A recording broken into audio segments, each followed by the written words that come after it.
Today,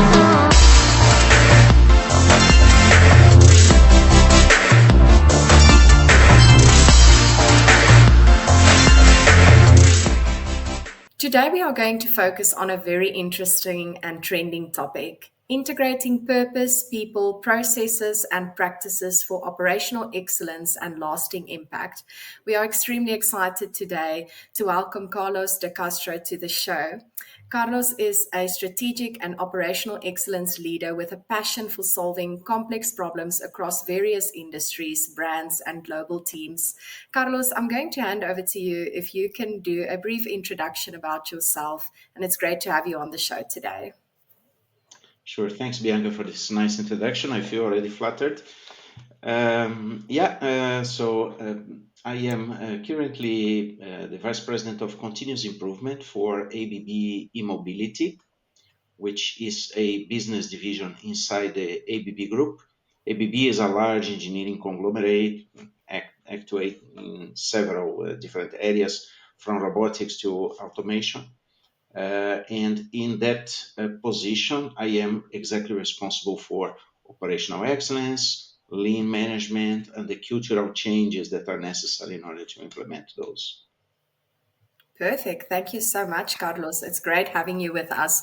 Really excited about this topic that we are going to discuss today. I know it's a passionate topic for you, the 4 pillars that I just mentioned relating to this topic. I'm going to go straight into our first question for today, Carlos.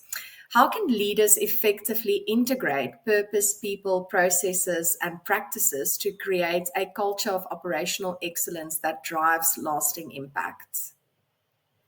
Thanks for the question, Bianca. I think the answer to that is actually the culture itself.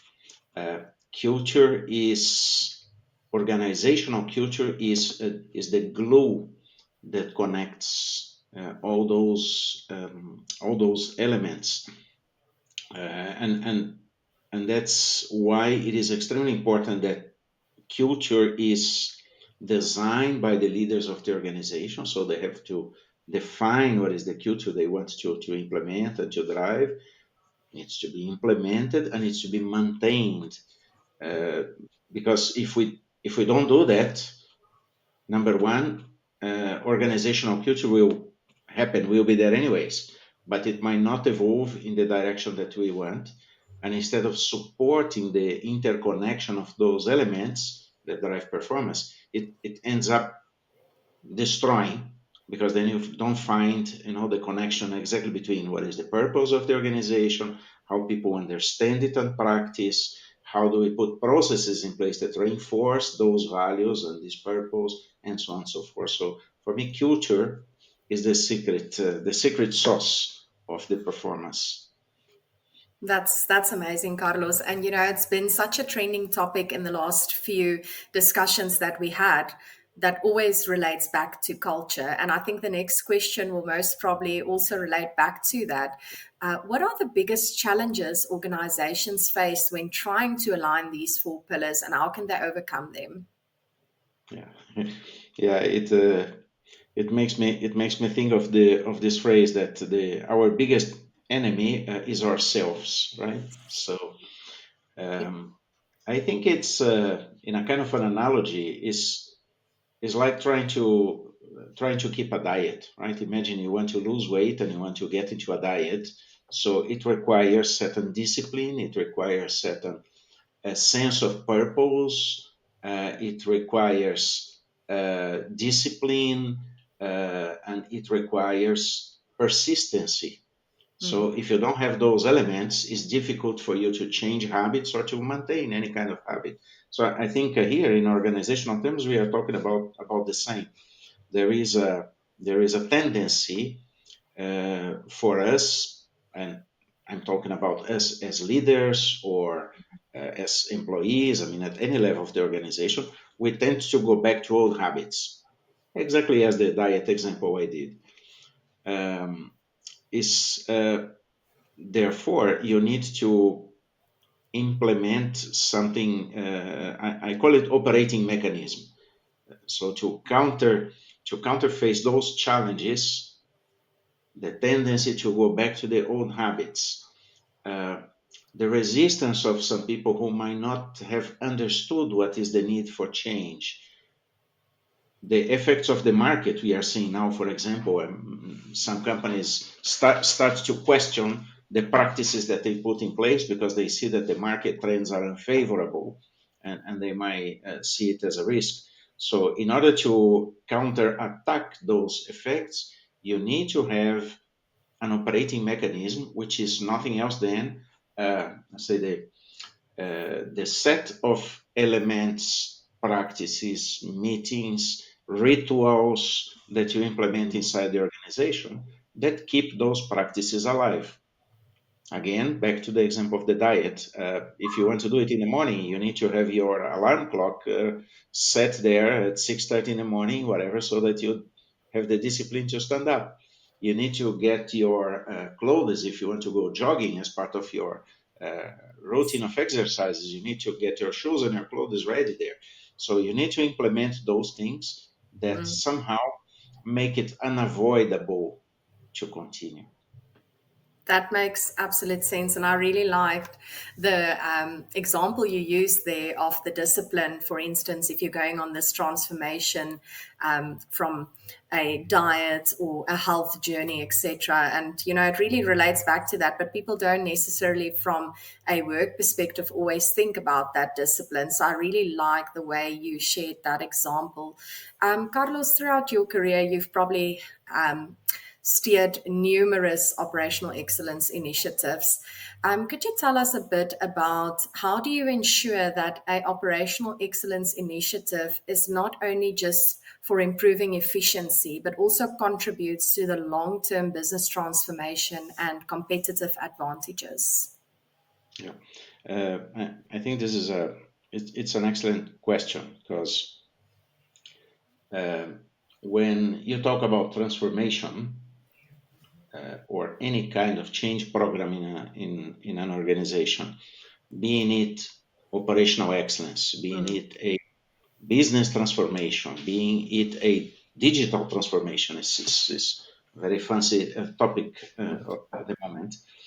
Uh, you need to always be able to balance what I call the perform and the transform. If yes. you focus completely on the perform part of the organization, you might have the discipline, the execution. You will do the things right.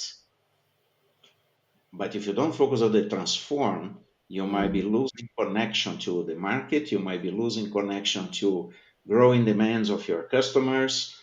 So you need to be also constantly thinking and rethinking the organization in terms of the transformation path.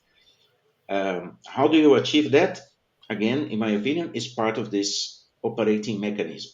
So mm, you need to establish ways that, for example, your leadership. So if we talk about the leadership level, that they dedicate part of their time, effort, energy, and budget to the performing part, so performance reviews and daily meetings, etc., but also on the innovation, on the breakthroughs, and on the transformation part. Uh, I think the big challenge for leaders in general is to understand how do you manage two approaches that seem to be incompatible. How do you achieve good quality and at the same time you keep your costs under control? How do you achieve an excellent time to market, delivery time to customers, but at the same time you keep your inventories low? So those things, they seem to be at first glance incompatible in the mind of many people. But again, number one, you need to drive the culture that people understand mm, that mm. that's part of the business, that you need to strive for those for this balance. Number two, you need to be constantly rethinking the organization. So you need basically to put, let's say, intellectual effort on that. Managers need to be performing and need to be thinking and need to be pushing their teams as well in that direction of rethinking, changing, and transforming. Absolutely. And I love the way you mentioned about the short term, long term. You get a lot of organizations, and we see that today where everything, everyone wants results in short term, but sometimes overlook the long term transformation. I really like the way you mentioned that. You mentioned a bit about leadership involvement in your answer. That takes me to the next question. What role does leadership play in ensuring that purpose is not just a statement, but a driving force behind decision making and daily operations? So, if you could elaborate slightly a bit more on leadership involvement in these initiatives. Yeah, absolutely. Uh, and I would even dare to say it goes beyond leadership involvement. It gets really into the leadership driving Yes. the effort. Um, Certain things you cannot delegate. So I gave the example of the organizational culture before. So driving the defining the culture, driving and maintaining organizational culture is something that leadership cannot delegate Yeah. in all levels. So you need to start from the top, of course, and then it goes through the layers of the organization, all the way down to team leaders, for example, in a factory environment or in a customer facing service activity. You need to drive it. So I think, Bianca, it connects very much to leading by example, Yes. uh, defining what you want to achieve, and then do it practicing. The famous practice what you pray. It needs to be a daily motto for leadership. If you define that one of your company values is respect for your customer, you want to deliver value to the customer, and then you accept poor quality going out of your company, that's not compatible. And people will see, people will realize, and immediately they stop believing on the values that you try to implement. If you talk about respect for people as being one of the important values of your organization, and you see a manager that is raising the voice on a meeting or mistreating certain employee in certain occasions, is the same. You start breaking and destroying completely the approach that you try to implement, and and don't forget that people copy behaviors, right? So Yes. when you join an organization, you are new, you don't know how to behave, you don't understand about the organizational culture. You look around, you see how others behave, and you start copying. So the ones who are successful, probably those are the ones that you are going to copy in terms of attitudes. And that's how organizational culture perpetuates. So if you don't actively drive the change, it's not going to happen. Absolutely. I agree with you. If you are new and you join an organization, that culture embeds into you as an individual as well, because whatever is happening in the organization and the way the culture is set up will eventually be the way that you are going to turn your daily operations in. So it's such an important thing that you mentioned about the culture as well. On the back of this, where you mentioned about leadership now, I just want to understand if there was one shift in mindset or strategy that leaders should embrace to drive sustainable success, what would that be? If there was one thing that you could mention, what would that be? Wow, that's a nice question. I think, if you lead an organization, there are or an organization or a team, or your own company, whatever size of organization, you have basically two ways of going. Uh, Problems will always happen. Mm, Issues will always happen. They are part of nature. They are part of business. Let's say you have an issue with your customer, for example. I mean, you can apologize and promise that next time you will do better. That's yes. one style of leadership. Now, you can also apologize and invest time, effort, intellect, and energy in understanding what are the reasons of this poor performance, Mm, diving into it, connecting to your people, and driving the change on a sustainable way.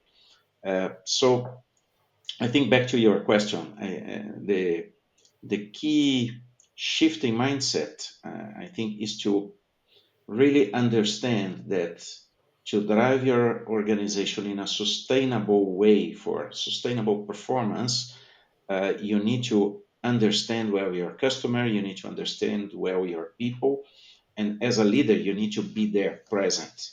You Mm, need to connect.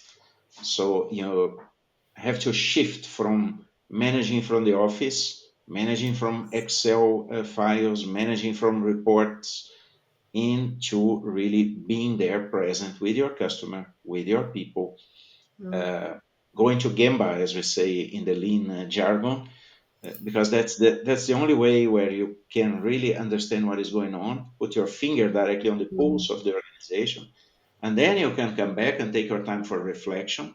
Again, use the intellectual part of leadership that is necessary, and drive the change on a sustainable way.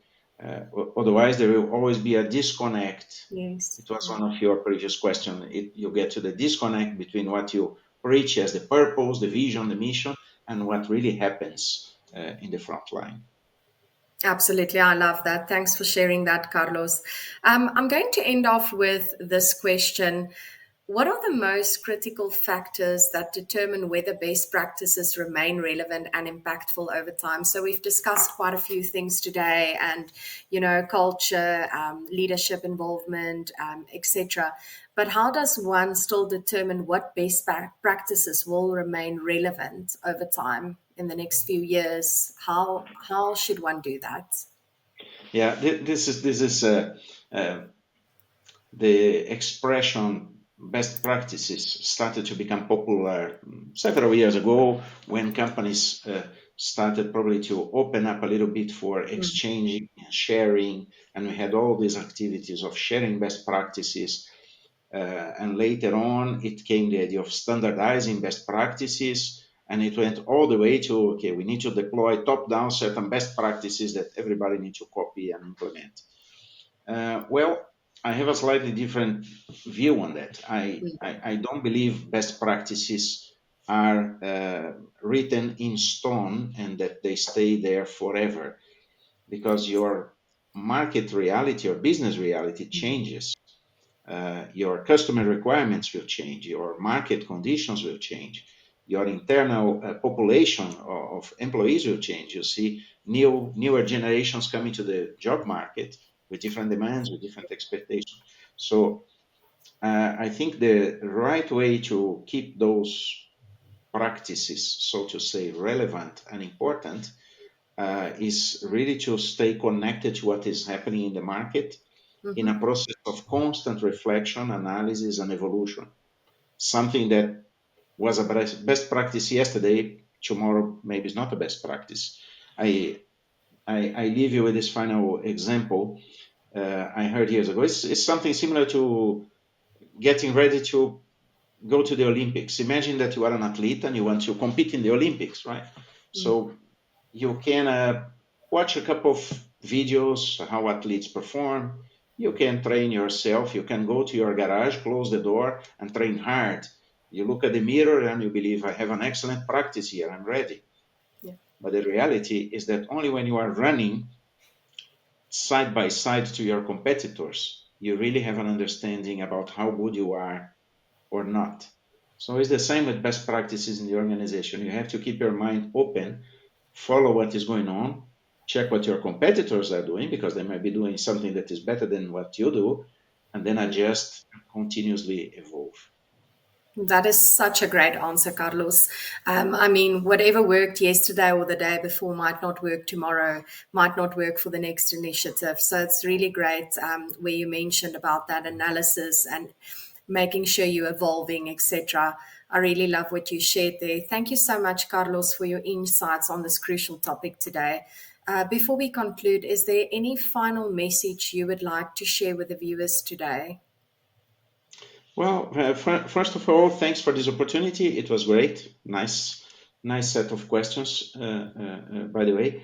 Um, I think my message to everyone, all the professionals that are in this field of transformation, again, being it lean leaders, business process transformation leaders, digital transformation leaders, I think the message and what I have experienced throughout my career, it's not an easy job. It's clear it's not an easy job. When I join events, conferences, and sometimes I have the Yeah. chance and opportunity to chat with colleagues, we see that we all face the same problem. So the need of resilience, the need of the discipline, putting our effort on it, I think it's important. So it's kind of leaving a message of motivation and engagement to my colleagues. We all have the same types of challenges. It's important to share, to discuss, and therefore events like this that you are organizing are very important. Thank you so much, Carlos. To our viewers, thank you for joining us today. We'd like to remind you to stay connected with BPM Real Talk. We have many more exciting episodes coming up, each with its own perspective and inspiring stories to share. Please be sure to subscribe, like, and follow us and stay updated on our latest episodes. Carlos, thank you once again. Thank you for all the insights shared. I know our audience is going to find that extremely valuable, and thank you for making time. Thank you, Bianca.